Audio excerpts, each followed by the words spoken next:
Michael Page hit Cyborg Santos with a knee so hard that he fractured his skull. Ooh, man, that's one of the most insane injuries I've ever seen. Did you know it right when you hit it? Not at all, because he got hit and turned away from me face down. Right. So I assumed that I got his nose. But then I see his feet kicking. I said, okay, that's it. We're over. And when I turned him over, you're used to seeing lumps and bumps in MMA. That's just part of the game. You're not used to seeing dents, indentations.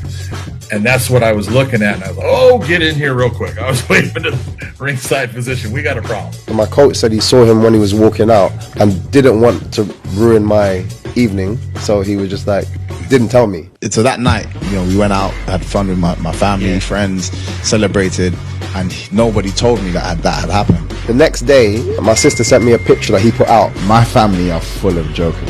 When she sent it, I started laughing. I was cracking up, man. I was like, why would you do this? I just thought she had edited it as a joke. It's like, oh yeah, you've cracked this skull, and I'm laughing. She's like, no, dead serious. Like, this is a picture that he put up online. I was like, are you what? Phoned up. That, oh yeah, no, he's fractured his skull. I was like, sorry, what? Do you now slightly feel bad about that celebration?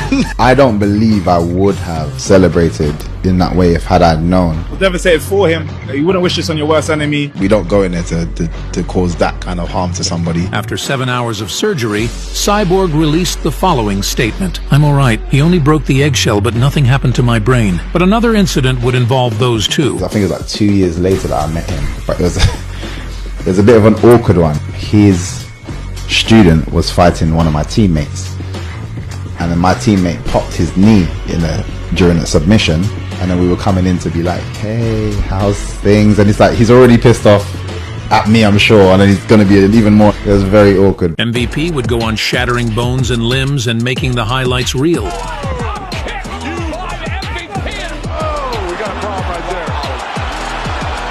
I call it attaching strings, so I'll fake my jab to see what hand or what leg twitches for you.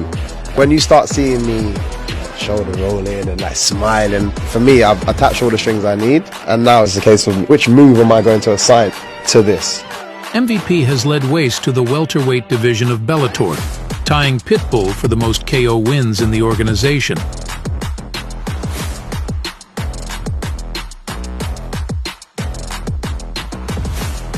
At 36 years of age, MVP will finally make his debut in the UFC against Kevin Holland at UFC 299.